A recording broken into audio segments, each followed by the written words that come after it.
Nangs Reborn.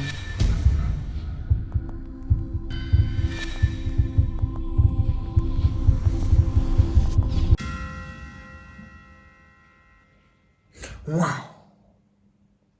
Bonjour Reborn, comment allez-vous? Bienvenue, nous sommes de retour pour une autre affaire. C'est un témoignage. Ce que nous allons entendre ici, c'est hors du commun. Ah, mes frères et sœurs, c'est un truc de ouf. Ce que nous allons découvrir là. Une fille va nous expliquer comment au lycée, elle fréquentait une autre fille. Mais le problème, c'est que cette fille-là n'était pas une fille ordinaire. C'était une grande sorcière. C'est du hors du commun. Hein? Dans cette affaire, il y a eu même des morts. C'est du hors du commun. Nous allons écouter l'histoire et à la fin, je vais réagir. Je vais vous donner mon avis.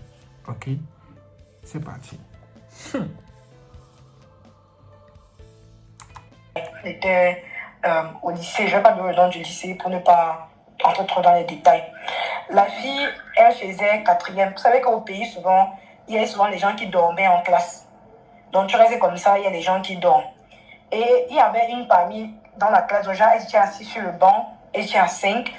Et il y avait toujours une que aux environs de 11h30 midi, comme ça, la go dormait même 2 ou 3 heures de temps. Donc, elle dormait jusqu'à peut-être 13h. Et un jour maintenant, elle s'est couchée dormir. C'est que quand tu es sur le dernier banc, tu dors même parfois, le professeur ne se rend pas compte quand il entre. Et malheureusement ou heureusement, elle s'est endormie et le professeur est rentré. Il a remarqué, vu que les filles étaient assises au dernier banc. On a demandé de réveiller la fille. Ils ont secoué la fille fatiguée. La go ne s'est pas réveillée. Secoué parce que les gars ont même commencé à appeler les infirmiers qu'il y a une là, que peut-être elle est même d'ailleurs, peut-être elle a un problème, quoi. Quand la fille maintenant s'est réveillée, elle a bétonisé les gens. Donc, parce que pendant qu'on secouait, les autres pleuraient, que ouais, qu'est-ce qui se passe? On a porté la fille, la menée à l'infirmerie. Et quand elle s'est réveillée, elle a bétonisé les gens, que ce soit la première et la dernière fois, que quand je dors encore, vous me réveillez. J'ai dit en gros, sur la dernière fois, qu'elle a bétonisé le professeur. Le gars a dit que maman, pardon. C'est que moi, j'ai regardé dans un quartier où on poignardait les gens, où il y avait les retours, comme on dit souvent au Cameroun. Donc, du coup, le père a dit que non, maman, pardon, désolé. Parce que le gars se disait que peut-être c'est la copine d'un Bangando là-bas, comme on dit souvent chez nous, peut-être elle va parler la gauche, il va venir me faire le retour. Et maintenant, en classe, ses copines, ses camarades de classe, lui, mais comment toi tu dors? On te réveille, tu dis qu'on ne réveille pas, on ne te réveille pas. Elle dit que vous connaissez où je pars souvent quand je dors. Comme nous les enfants, on a souvent les mots qu'on dit que ah, pardon, va avec ça. Quand tu dors, tu vas où? Elle m'a dit que si vous voulez voir où je pars quand je dors, n'est-ce pas que vous venez, je vous amène, vous allez voir. Comme vous ne me croyez pas, j'ai juste dit que quand je dors, ne me réveillez plus parce que vous ne savez pas où je pars. Le lendemain encore, elle s'est couchée dormir. Il y a encore une courageuse, ça dit que celle-ci dorme quoi, secouée, elle s'est revenue encore vectorisée. C'est pour bien que peut-être la grosse, dans les blagues, non, que peut-être la fille l'a dit, quand tu dors, tu voyages seulement, et tout, et tout. Elle a répondu en disant, en fait, c'est ce que les filles ont raconté. Bon, celle qui a vécu, parce que 3 sont mortes. Elle a dit que même, vous ne connaissez pas parce qu'on s'assoit ici en classe que vous pensez que nous sommes même, chacun a son chemin. Elle dit, ok, amène-nous alors, amène-nous, on va aussi voir où tu pars souvent. C'était la permanence ce jour-là. Elle dit que, ok, c'est qu'à la permanence, les élèves s'amusent, d'autres bavardent et tout. Elle dit que, ok, si vous voulez demain, je vous amène. Que non, amène-nous, on veut voir, on veut voir. La go arrive, dès que 11h30 sonne, elle avait une poudre qu'elle les a donné de lécher. Que vous léchez ça, vous vous couchez, le reste, vous allez, ça va suivre. Elles sont couchées, dormies avec la fille, quoi. Donc les 5 sur le banc, elles sont endormies. Et apparemment, quand elles sont endormies, elles sont réveillées. Bon, où elles ont atterri, c'était devant la mer. Et la fille était devant, elle dit que suivez-moi seulement. Et les gens ont dit que mais on te suit comment? On va entrer dans l'eau comment? Elle dit que non, suivez-moi. Et plus la fille, elles sont entrées dans l'eau, jusqu'à entrer vraiment. Ce n'est pas que c'est la blague. Je ne vais pas donner où elles ont atterri parce que c'est un village, donc je ne vais pas stigmatiser les gens. Et plus elles entraient, plus la petite fille là devenait grand-mère. Donc, plus elle entrait, plus elle vieillissait, quoi. Donc, plus elle s'enfonçait dans l'eau, plus elle vieillissait. Et à un moment, maintenant, ils sont arrivés, celles qui a suivi, ils sont arrivés à un endroit où il y avait une grande barrière et la barrière s'est ouverte et les gens ont commencé à s'incliner devant elle pour donner les révérences. Et il y a les gens, les petits enfants sont venus, grande-mère, des trucs comme ça. Et celle qui racontait en fait l'histoire, elle venait d'une famille chrétienne. Tu vois, le genre d'enfant qui a été vraiment élevé dans la croyance chrétienne, quoi. Et quand ils sont arrivés là-bas, il y avait un grand buffet. On les a servis à manger. Celle-là n'a pas mangé, c'est la seule qui n'a pas mangé. Et les autres ont mangé, quoi. Un mec, mais tu ne manges pas. Elle me dit qu'elle ne sait pas pourquoi. Elle a refusé de manger. Les autres ont mangé et tout. On les a reçus. On a dansé. Ils ont fait tout ce qu'elles ont fini. Parce que quand l'heure maintenant de partir, et elles sont arrivées là-bas, c'était le matin. Et quand elles sont reparties là-bas, c'était la nuit. Mais chez nous, ici, dans le monde des vivants, ça avait juste fait 1h30. Quand elles sortaient, elles ont fini, elles ont dit au revoir et tout, elles sont ressorties. Et puis elles ressortaient de l'eau. Et plus la fille, la grande-mère qui était de l'autre côté devenait normale, quoi. Et quand elles sont sorties de l'eau, elles se sont réveillées. Bon, elles sont sorties, elles sont réveillées. Elles ont dit, bon, vous allez demander tous les jours que je vous amène où je pars souvent. Je vous ai amené. Sachez que c'est un chemin sans retour. Donc, si vous savez que vous parlez de ça à quelqu'un, vous allez en payer les conséquences, quoi. Et à partir d'aujourd'hui, vous êtes liés à moi parce que vous avez vu mon monde. Les filles, elles sont rentrées à la maison et maintenant, celle qui avait refusé de manger, vu qu'elle était dans une famille chrétienne, parce que quand elles sont rentrées, le lendemain, maintenant, celle-là, maintenant, on voulait les amener là-bas. Donc, à chaque fois, maintenant, qu'elles dormaient, et elles ont maintenant parti ensemble, vu que vous êtes déjà entré dans mon monde. Celle maintenant qui n'avait pas mangé, parce qu'à chaque fois qu'elle partait, elle ne mangeait pas, elle refusait. Elle n'a pas supporté.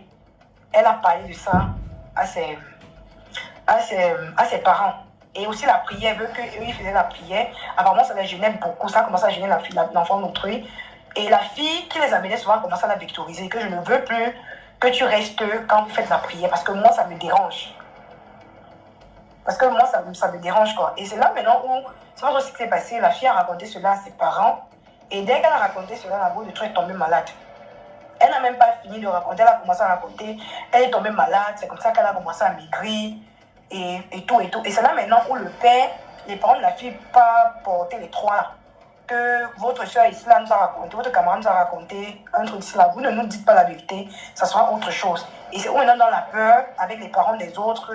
Les autres ont commencé à raconter. Mais les trois là, malheureusement, vu qu'elles mangeaient, parce que quand tu manges quelque part, surtout dans le monde spirituel, elles se sont liées là-bas sans s'en rendre compte.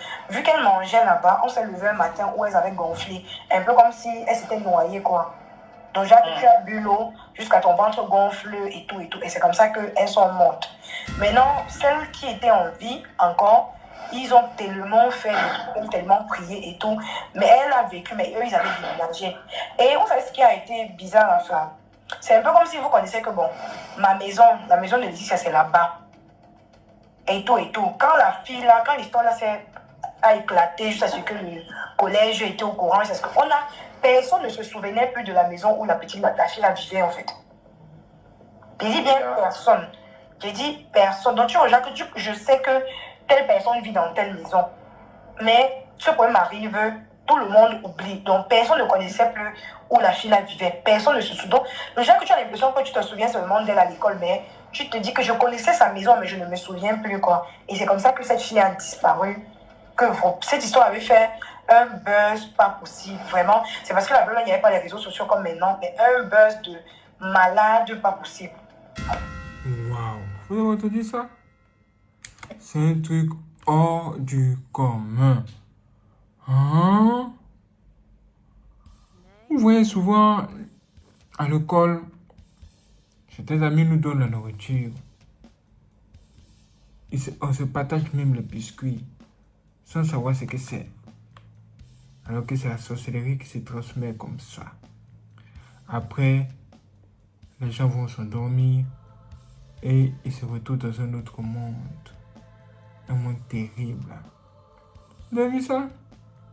Donc elle est une vieille femme. Une femme très âgée. Et elle quitte le monde des eaux pour venir à l'école pour rendre visite aux enfants des gens. Hein? C'est là que j'aimerais vraiment attirer votre attention. Vraiment, soyez très prudents. Dans ce monde-là, il y a tout pour nous séduire. Il y a tout pour nous attirer. Et oui, le diable a tout fait pour que nous puissions tomber dans ces pièges.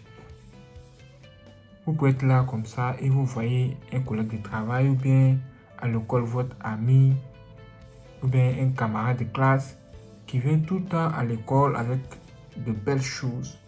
Ça peut être des voitures de luxe ou bien des sacs très chers, le portable très cher.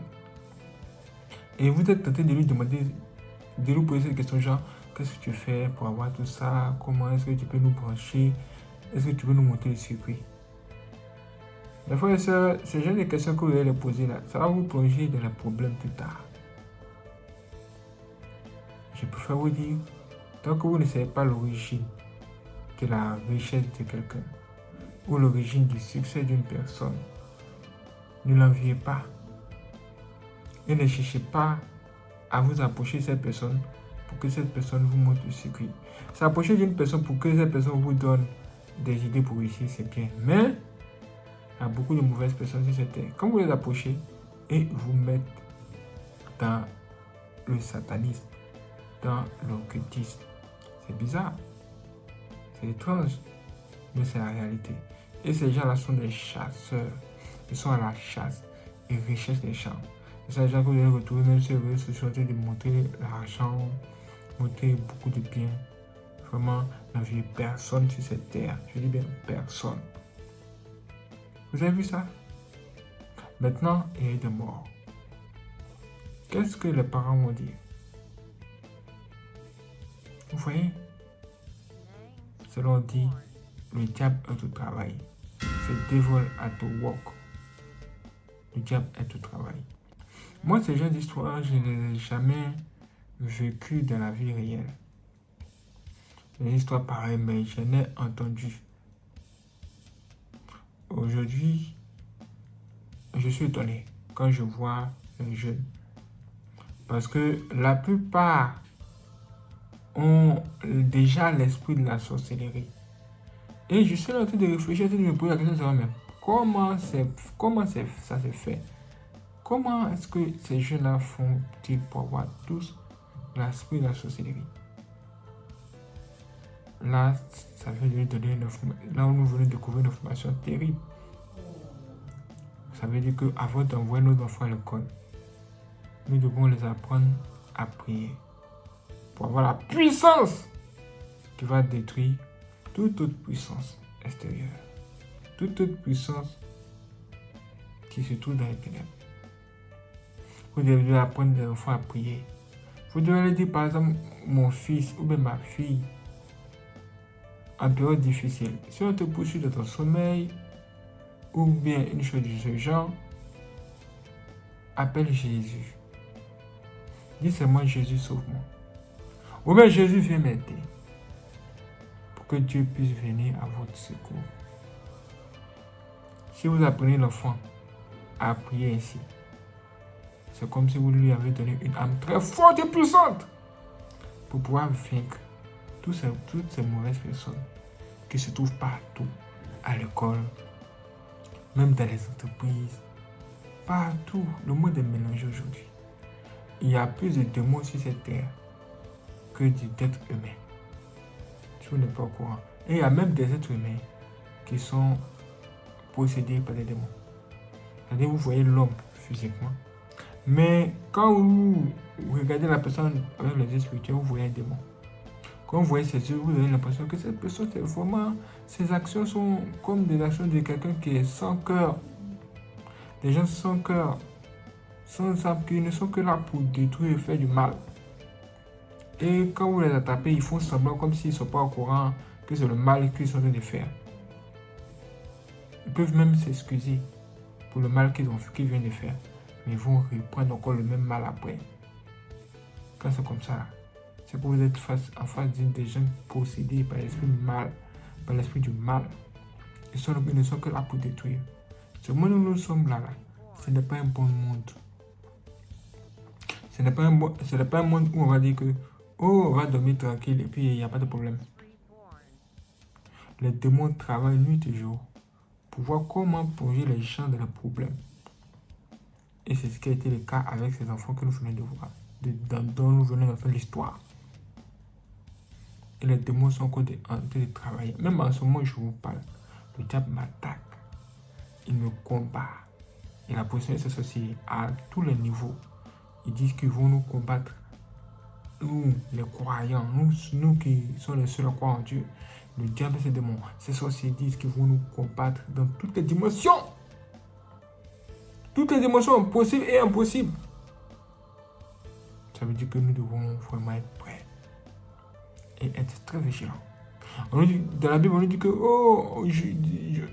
Dieu nous envoie parmi des loups ravisseurs, des loups très enragés, des loups mauvais, ils veulent nous manger. Mais nous devons être très prudents.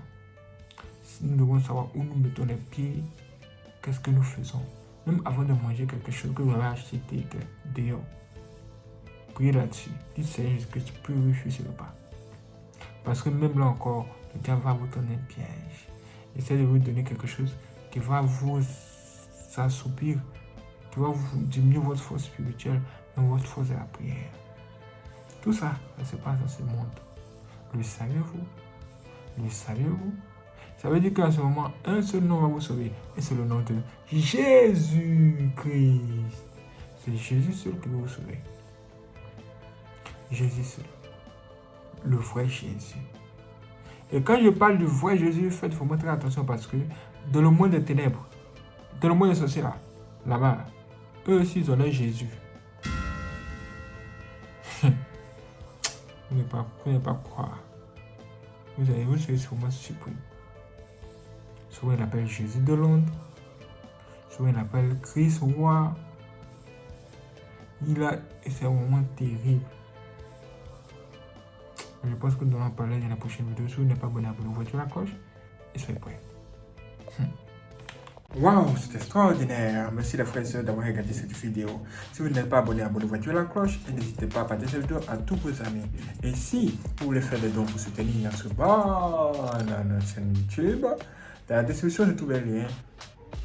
Quand vous cliquez sur le lien, vous aurez accès à nos informations bancaires pour faire les virements bancaires ou bien cliquez sur merci ou thanks, super thanks en dessous de cette vidéo où vous pouvez faire les dons. Et si vous avez PayPal, vous pouvez également faire des dons via PayPal et les se trouve dans la description. Voici les 3 moyens que nous avons pour le moment. Merci à toutes les personnes qui vont nous soutenir. Sur ce, je vous donne rendez-vous à la prochaine vidéo sur Yasubal. C'est parti.